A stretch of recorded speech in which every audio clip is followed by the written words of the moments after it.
Oke, selamat malam.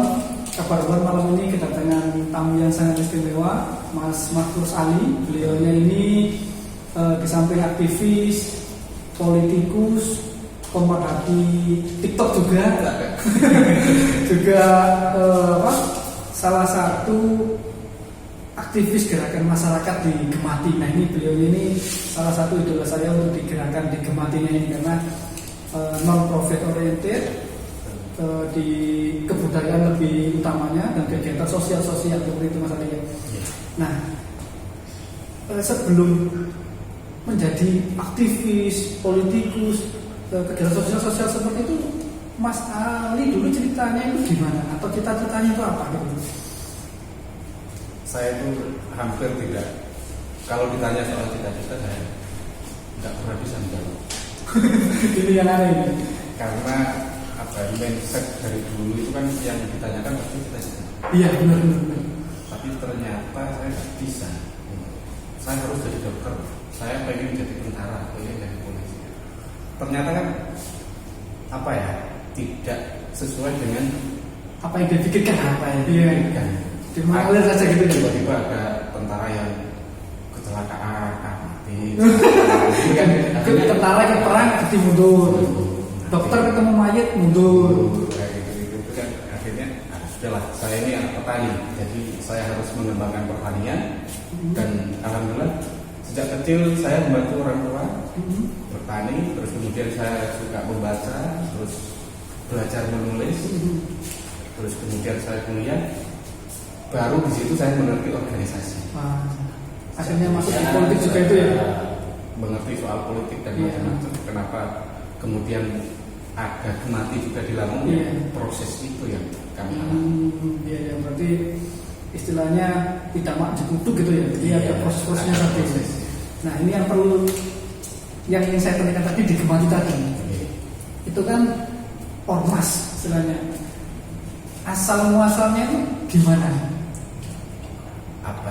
Dikatakan ormas kok masih kecil.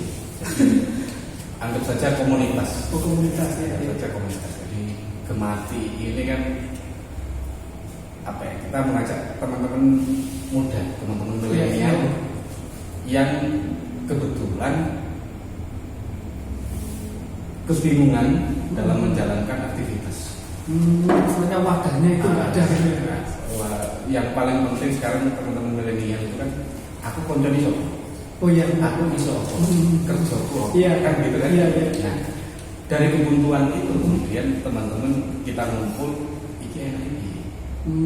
Akhirnya muncul Gemati itu. Ada berapa orang kita ajak untuk ziarah kubur, terus sekaligus bukan cuma ziarah dan tahlilan saja, tapi dapat wangsit, bukan wangsit. Iya. Namanya? Kita mempelajari siapa sih tokoh ini. Siapa sih? Ini sejarahnya bagaimana? Iya. Oh ini tokoh politik. Iya. Dulu contoh kepangannya gitu. Dari begini. Hasil perjuangannya seperti ini. Nah, baru di situ kita berikan pengetahuan. Iya. Nah, di situ kemudian kok kebetulan di Lamongan mau pilkada. Nah, ya kemarin kan akhirnya membuat statement politik, berarti ikut salah satu calon. Iya. Nah, seperti itu. Jadi sebenarnya bukan soal politiknya. Iya. Sebenarnya persoalannya adalah kita juga pengen menyampaikan aspirasi. Istilahnya milenial ini pengen memberikan kontribusi. Nah, salah satunya yang kita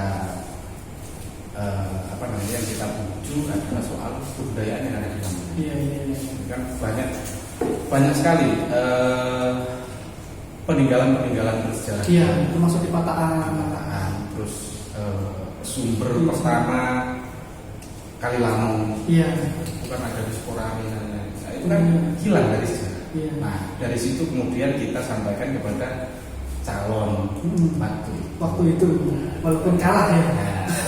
Soal kalah dan menang kan politik kan. Iya benar. Kan juga artinya teman-teman milenial sudah tidak antipati lagi dengan politik. Nah benar. Gitu. Nah itu juga yang ingin kita sharingkan di sini. Nah biasanya kan saat ini banyak dari kita yang usianya seperti kita ini mau masuk politik itu bingung. bingung, juga takut, juga akhirnya wis gak usah politik-politikan kan seperti itu. Menurut jenengan itu pandangan seperti itu tuh gimana? Apakah sudah sesuai dengan kondisi saat ini atau memang kondisi saat ini tuh membutuhkan perubahan mindset daripada milenial itu? Apa ya, teman-teman milenial sekarang itu ya yang saya katakan tadi kebuntuan. Karena perpolitikan di Indonesia ini sering kali gagal untuk menyampaikan edukasi kepada teman-teman. Sekarang pendidikan di sekolah saja itu kan sering membiarkan siswa yang tidak tidak kreativitasnya bakatnya tidak dikembangkan gitu ya. Tidak dikembangkan. Ya. Kan malah dimarahin. Iya. Akhirnya kan di situ mindset anak muda kita ini ayo di sini Iya. Soal politik kan sama saja. Jadi yang sudah kadung berkembang dari politikan di Indonesia ini yang merusak adalah orang tua sendiri sebenarnya. Jadi apa ya? Kalau dulu politik itu sama sekali tidak memakai money politik, tidak memakai uang. Idealis lah istilahnya. Istilahnya politik ini tujuannya untuk cita-citanya, keinginannya bisa tercapai lewat politik. Nah, itu sebenarnya itu intinya. Iya. Makan akhirnya dirusak dengan uang. Ya ini yang paling parah ini. Itu parah. Iya. Makanya kemudian muncul teman-teman milenial itu akhirnya politik-politikan. Iya. Yang terjadi ya sing duit itu yang dipilih ya benar-benar. Jadi ya nggak menyalahkan teman-teman milenial juga, cuma kemudian teman-teman milenial sudah gaduh salah sangka itu tadi, maka penting bagi orang-orang tua untuk mengedukasi. Jadi harus dikembalikan lagi pada tujuan hakikatnya berpolitik tadi berarti. Jadi politik tidak hanya ngomong uang, dipilih, ngomong ada uang, ada pilihan kan gitu.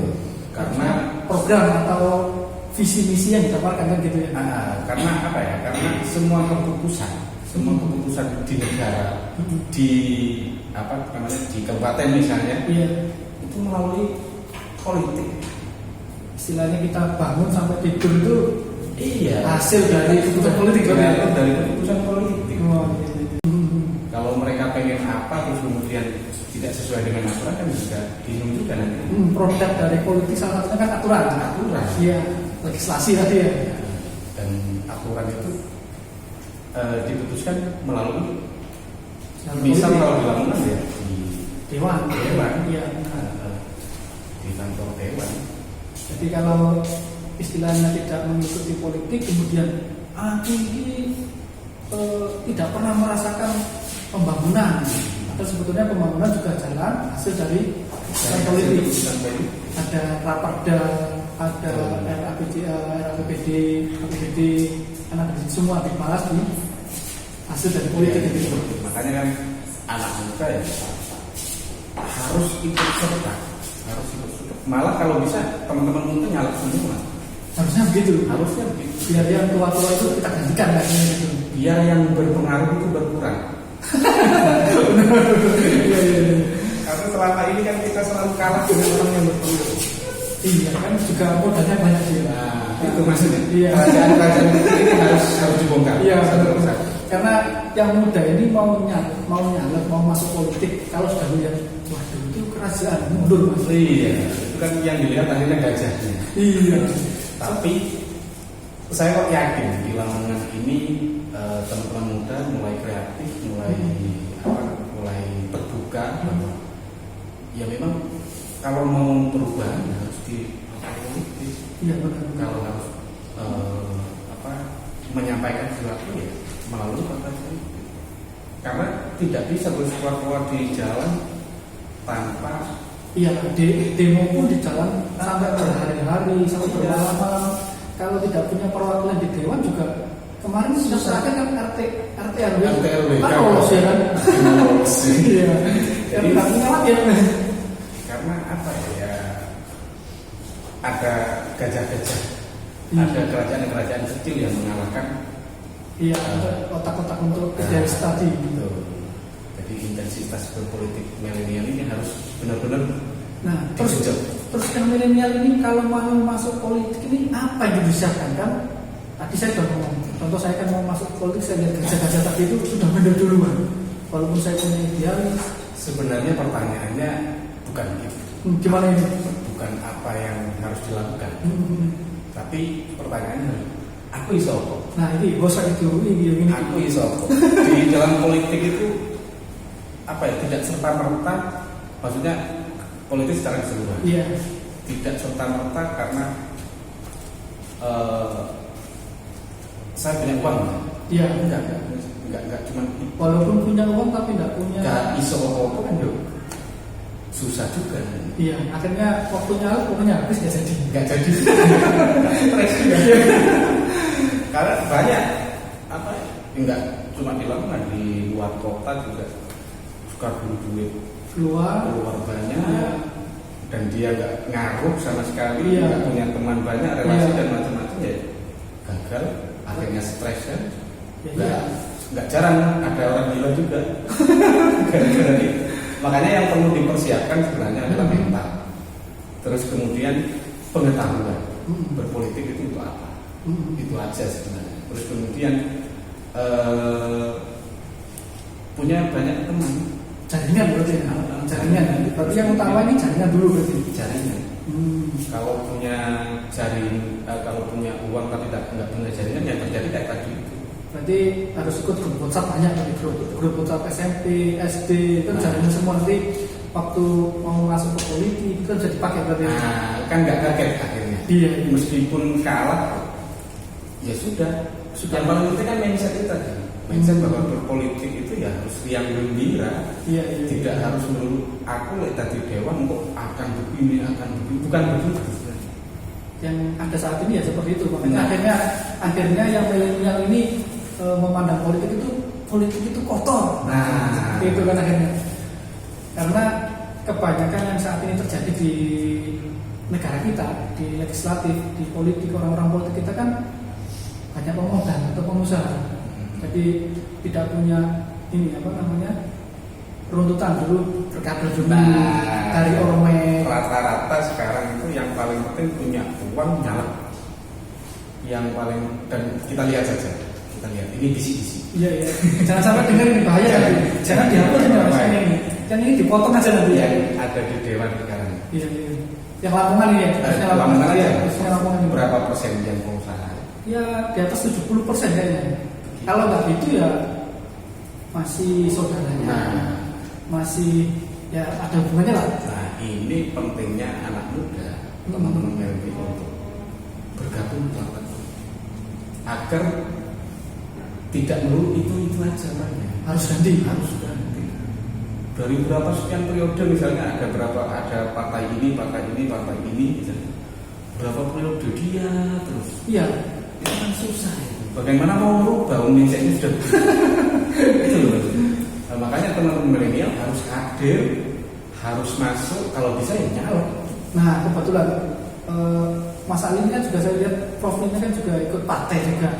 Nah ini gerakan partai yang bisa biar teman-teman milenial ini, wah aku tak melok partai, tak biar kepentingan saya ini bisa tersampaikan lewat politik. Itu ada program atau ada kegiatan yang dilancarkan ini?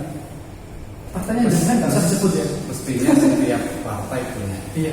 Setiap partai mestinya harus hadir, harus mengakomodir, juga harus mengedukasi. Nah, misal kalau di Dewan itu kan ada ses yang hadir untuk meminta pendapat dari masyarakat, inspirasi masyarakat itu ya. Itu kan kewajiban. Iya. Itu mestinya harus. Nah, mestinya yang diundang anak-anak muda, bukan orang yang tua-tua mestinya. Kalau reses itu. Biasanya kan untuk lapor saja di foto ada bannernya reses lah. Jadi programnya akhirnya kan nggak jalan. Akhirnya program ya terserah Dewan. timku, akhirnya pembagian kue kan gitu. Iya, akhirnya nggak bisa menyeluruh akhirnya. Betul, yang paling penting negara kita ini negara administratif. Iya, yang penting ada dokumentasi, ada laporannya, beres kan gitu. Kalau itu beres, BPK nggak mungkin datang. Gitu. Terus balik lagi nih, kan tadi dari sisi politiknya. Nah, teman-teman Gemati sendiri ini balik Gemati lagi. Sudah melakukan edukasi untuk biar teman-teman milenial yang di luar Gemati ini rame-rame terbuka pemikirannya, kemudian wah berarti saat ini pandangan saya tentang politik yang busuk itu ternyata dangannya belum ternyata. Gemati selalu hadir, jadi tidak melulu mengadakan kegiatan yang sifatnya rame-rame. Gemati ini selalu hadir, misal beberapa hari yang lalu saya ke Sukorami. Di sana nggak usah diadakan acara apa, saya undang aja teman-teman di warung kopi, kita ngobrol aja. Yang paling penting ngopi, diskusi, kemudian dari hasil diskusi itu apa yang akan terjadi, apa yang dihasilkan, itu. Dan biasanya memang kebuntuan teman-teman di daerah itu memang soal pembangunan, soal pekerjaan. Akhirnya Gemati meskipun tidak punya biaya dan macam-macam, bisa juga menyalurkan. Dari mana itu? Kan itu tadi yang saya katakan adalah yang paling penting relasi. Oh iya, jaringan tadi. Jaringan. Jadi kalau saya punya teman apa, dia butuh karyawan seperti apa, salurkan. Kita salurkan. Iya. Jadi nggak usah resmi-resmi lah. Yang paling penting relasi itu kan soal kepercayaan. Iya, trust. Itu aja sebenarnya. Dan sering kalau soal berpolitik misalnya, aku enaknya di partai ya. Karena berpartai itu sesuai dengan apa yang diinginkan, sesuai dengan nalar masing-masing. Terserah milih partainya yang mana. Mau biru, mau merah, mau kuning, mau hijau, monggo. Kalau mau ikut saya di PKB. Nyebut fair. Iya kan harus bisa. Berarti kan di PKB itu Gus berarti ya? Enggak juga. Oh enggak juga. Saya tadi menunjuk Mas ini daerahnya. Biasanya Gus itu berarti. Monggo dulu disambil dulu. Sambil nunggu iklan dulu. Saya minum dulu ya. Sudah ada iklan ya? Nah, ini kan Lamongan punya bupati baru ini. Menurut Gus apa Mas ini ya? Panggil Gus Mas aja lah. Menurut Mas Ali, ini sudah berapa bulan ya beliau ini? Sudah hampir 1 tahun. Hampir 1 tahun ya. Ini ada nggak program-program untuk milenial menurut jenengan ini? Kan dulu kemarin pada saat penyalakan beliaunya kan juga ada foto-foto yang milenial gitu. Nah itu jangan sampai hanya fotonya milenial kemudian tidak ada program yang untuk milenial gitu maksudnya. Dari sisi pandang dari dengan ini. Kalau yang saya tahu, kayaknya masih standar saja sih, belum ada yang diunggulkan apalagi soal milenial. Ini mungkin karena ini kali ya, pandemi mungkin ya, karena pandemi ini mungkin ya. Belum saya temukan, belum terlihat. Saya biasanya melihatnya itu tidak cuma soal kegiatan dan cuma biasanya kita melihat itu ada proses apa di Lamongan. Misal semua proses kebudayaan, proses kesenian, dan ini kan sudah mulai dibuka lagi. Sudah lagi ada panggung lagi kan. Som-som sudah boleh, hajatan boleh. Nah, di situ banyak melibatkan teman-teman muda ya. Ini kan masih dulu. Milenial misalnya ini kan masih dulu. Jadi kayaknya kalau soal itu masih standar. Paling kemungkinan ya kita husnuzon saja bahwa yang paling penting sekarang adalah soal infrastruktur, mungkin jalan. Itu juga tadi yang jenengan sampaikan tadi yang di daerah-daerah kan memerlukan jalan ada yang masih jalan. Apalagi saya sering bilang bahwa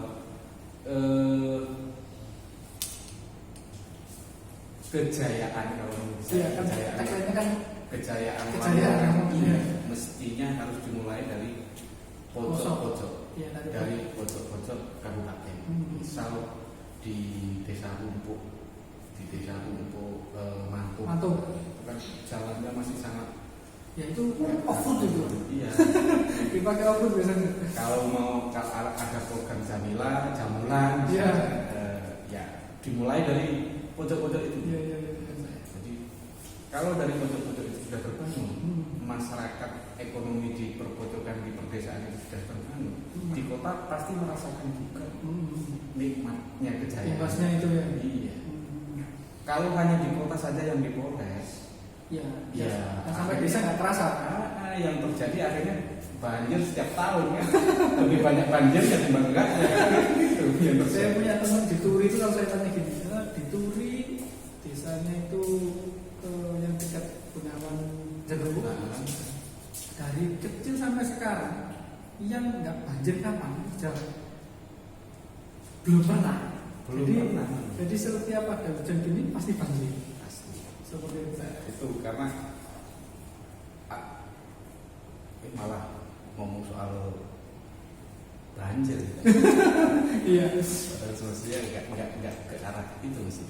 Iya. Tapi perlu juga disampaikan juga bahwa soal banjir ini perlu banyak orang yang harus memikirkan. Kadang kita Saya termasuk ini kontribusinya anak muda ini. Nah iya, makanya kadang kan kita sendiri sebagai anak muda kadang cuma bisanya keluar-keluar. Iya, madul di medsos, menyalahkan pemerintah, iya, di medsos dan macam. Tapi dia bisa apa? Jangan sendiri bisa. Jangan hanya nulis di medsos, tapi nggak dilakukan apa-apa. Cuma direkam, di status. Itu kan juga, ya ada benarnya juga ada salah. Cuma yang paling penting, misal ada enceng gondok, ayolah hari momen itu, ayo gak usah dikongkong, kan gitu. Ayo milu ngersi. Toh ini untuk kepentingan kita. Membuat gerakan sendiri. Iya, kan mestinya. Mestinya. Makanya tadi kan apa istilahnya, tidak melulu masalah bisa apa, dapat apa, itu bisa apa. Bisa apa? Kalau mindset kita masih mindset sendiri-sendiri kan nggak terhadap keadaannya juga lucu juga. Mau kita berontak sama siapa, mau kita kritik sama siapa.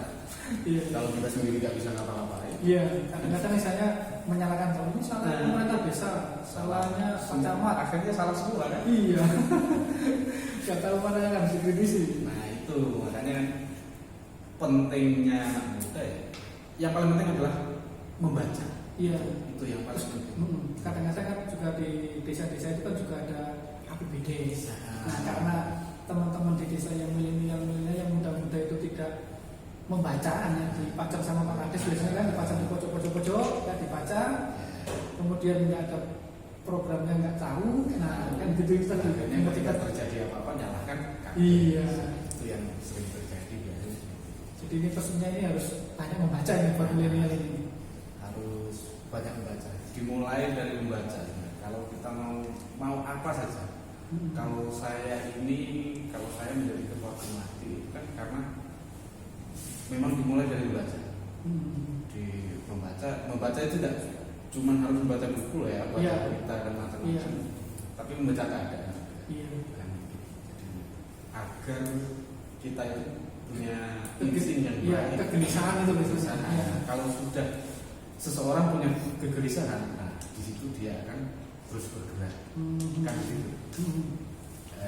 Teman-teman milenial harus begitu. Iya. Jadi istilahnya tidak hanya dia kemudian menyalahkan, tapi dengan melihat keadaan seperti ini, apa yang bisa diperbuat dan segera diaksi, kan gitu. Ajak teman-teman. Itu dimulai sudah jelas kan kalau di Al-Quran kan sudah jelas. Awake dhewe dhisik, keluargamu, wong liya, kan Iya dari mau berubah itu dari diri dulu. Jangan langsung mengkritik dulu, jangan langsung keluar-keluar dulu. Sekarang kan yang sering terjadi, ada kejadian apa langsung dimedsos. Iya. Langsung dimedsos kan. Yang terjadi apa? Akhirnya dia akan diserang balik oleh orang lain, Iya. dan dia nggak bisa ngapa-ngapain, malu yang terjadi. Iya, kadang ingin mencari simpati malah diantarnya malah dibully ya gitu. Ya mungkin karena tadi kesadaran peraturan.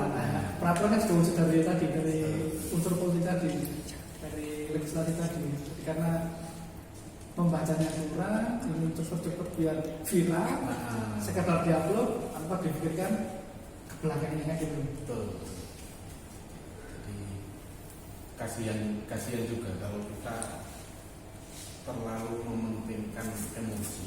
Makanya kalau kita berbicara soal politik ya, kalau sudah masuk di partai politik ya, teman-teman milenial jangan menggunakan emosi, jangan menggunakan ego, karena berpolitik itu banyak hal.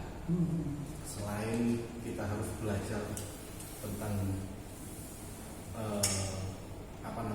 tentang keputusan-keputusan yang ada, juga harus aturan-aturannya, terus kemudian yang tidak sesuai di mana, yang sudah baik di mana, itu kan harus benar-benar dibaca. Berarti istilahnya jangan sekedar ngomong atau demo, tapi aturan mainnya tidak tahu, kemudian kebijakannya ini tadi loh yang jadinya kan membaca keadaan tadi loh. Kadang-kadang kan peraturan itu teksnya seperti ini, tapi arahnya kan nggak seperti itu. Nah, yang terjadi selama ini kan kita mengandalkan itu kan biasa sih anak-anak muda kan yang sekarang yang terjadi mengandalkan itu, apalagi oleh di kandangnya akhirnya kan itu yang terjadi. Terus kemudian setelah ngamuk-ngamuk kembali lagi ke HP-nya, gadgetan lagi, game-gamean lagi, info. Karena akhirnya tidak ada pendidikan di situ. Jadi apalagi kayak kemarin sekolah tutup semua. Iya, online semua akhirnya. Apa ya? Orang tua susah. Ini juga harus buat sering-sering buat konten untuk edukasi ini, berarti edukasi politik. Iya, saya sarankan ini berarti harus mengundang ketua BEM, ketua OSIS, anak-anak muda itu harus ditanamkan itu dulu berarti. Ini jadinya saya undang lagi kepedulian yang paling penting. Iya, kepedulian. Dan itu harus dimulai dari diri, nggak bisa kalau dimulai dari orang lain. Harus dimulai dari diri. Sudah jelas kan, bu anfusakum wa ahlikum. Benar, gitu. Gus pasti berarti. Dimulai dari diri sendiri. Itu yang paling penting. Kalau kita menganggap orang lain tokoh, sedangkan kita sendiri tidak bisa mengikuti himbauan dari tokoh, kan juga susah. Gitu mas. Oke. Sangat luar biasa ini, tercerahkan. Jadi pesannya buat anak-anak muda, kalau sampean ini bilang politik musuh, nggak mau ke politik salah, karena tujuan awal dari politik ini kan bagus sebetulnya. Jadi mulia sekali karena menghasilkan aturan, menghasilkan tatanan. Nah, cuma oknumnya. Jadi yang dibenci jangan politiknya, tapi oknumnya berarti. Makanya kalau sudah masuk di politik, jangan berpatron kepada orangnya. Kebanyakan saat ini kan aku kemarin ini berkader pada Pak Ali, Mas Ali. Kemudian gayanya Mas Ali yang saya contoh. Akhirnya meskipun saya salah, bisa ikuti. Diikuti dari yang salah. Jadi dalam berpolitik itu jangan berpatron dengan orangnya, tapi berpatronan dengan partai politik. Kalau itu dibatasi. Apa esensi dalam berpartai? Bukan kemudian wong iki apik atau salah, wongku. Jangan begitu. Ini Indonesia. Kan kebanyakan saat ini itu. Nah itu yang terjadi sekarang. Meskipun akhirnya dia melakukan kesalahan, dibilangnya mati-matian. Iya, dibilangnya mati-matian. Itu yang salah menurut saya. Iya, pasang badan. Pokoknya saya siap. Kadang kan ada pemerintahan baru, terus kemudian ada yang mengkritik, meskipun ini sudah benar-benar harus dikritisi, ya, kan? Tapi akhirnya pendukung-pendukung ini, nyerang balik. Menyerang balik. Ini dikira buzzer, cebong versus itu kampret. Akhirnya kan namanya kesalahan itu tadi. Akhirnya kan benturan terjadi. Iya. Dan akhirnya lagi yang terjadi sekarang ini, akhirnya karena ini kurang baiknya tawuran yang terjadi. Dan sering di Lamongan sudah sering tawuran. Iya, ini sering terakhir kemarin di Bimbang. Nah, ini bahaya. Jadi pihak mestinya pihak kepolisian juga benar-benar harus turun ke bawah, juga harus mengedukasi, dan partai politik juga harus hadir. Menurut saya partai politik juga harus hadir, tokoh-tokoh partai politik harus hadir untuk mengedukasi ini. Karena juga kan ada daerah pemilihannya, pasti ada wakilnya kan ya. Ada wakilnya. Jadi harus ke sana. Waktu reses, waktu kesempatan lah ke sana ya. Iya, itu kesempatan. Hadir untuk mengedukasi. Tawuran itu loro loh, Pak. Ya iya, belum lagi nanti kalau sudah masuk ke polisi ya. Nah, susah untuk ribet. Iya. Kan harus riwani di Iya. sekolah akhirnya gagal. Iya. Yang terjadi biasanya seperti itu. Kan kasihan sekali. Iya, orang tuanya juga kasihan, anaknya sendiri juga kasihan. Baik gue akeh. Ya pasti itu. Oke, untuk closing ini, Mas Ali, pesannya buat teman-teman tadi yang milenial ini untuk 2024 kan nanti kan ya, itu kan harus dipersiapkan dari sekarang. Itu apa ini? Yang pertama menurut saya, jangan antipati terhadap partai politik. Oke, itu. Kalau bisa mau masuk dalam partai politik, ambil partai politik itu. Dibesarkan partainya ya. Iya. Jangan membesarkan namanya. Jangan dirusakkan namanya. Iya. Besarkan partainya. Jangan karena itu terus partai dijelek-jelekan. Iya. Itu kan bahaya. Terus yang kedua, teman-teman milenial, seseorang itu mau mencari pekerjaan, mau ngapa-ngapain, itu yang ditanyakan bukan ijazah sebenarnya. Iya, sekarang itu. Tapi awakmu iso. Iya. Skill. Iya. Ayo kuatkan skill kita. Kuatkan kemampuan kita, asah kemampuan kita agar kita mendapatkan apa yang kita inginkan. Itu teman-teman milenial. Dan kurangi game yang tidak bermanfaat. Gadget, info chip dikurangi, TikTok dikurangi. Kurangi. Yang merusak mental kita itu harus kita kurangi. Iya. Kurangi sedikit demi sedikit. Itu mungkin yang bisa yang harus, bukan harus sih, yang benar-benar dipersiapkan. Iya. Dipersiapkan teman-teman muda, Iya. khususnya di Lamongan. Iya. Kan 2024 nanti ada pilihan presiden lagi, pilihan bupati lagi, jadi harus benar-benar mengikuti lah. Jadi jangan sampai karena kita saking bencinya dengan oknum maksudnya membuat pernyataan yang nggak benar. Iya. Oke. Kalau tiba-tiba menulis di medsos, akhirnya kena IT Nangis ya. Iya. Karena itu juga wujud dari tadi peraturan tadi. Peraturan. Iya. Semuanya sudah ada aturannya loh, jangan dilawan lah. Kecuali memang aturan itu tidak sesuai dengan kehidupan di dalam bermasyarakat. Terima kasih Mas Ali atas waktunya. Ini nanti kapan-kapan diundang lagi karena kan kita atas waktu ini. Nanti kalau ada waktu lagi kita ngobrol lebih panjang lagi. Oke. Terima kasih Mas Ali. Maksud gue.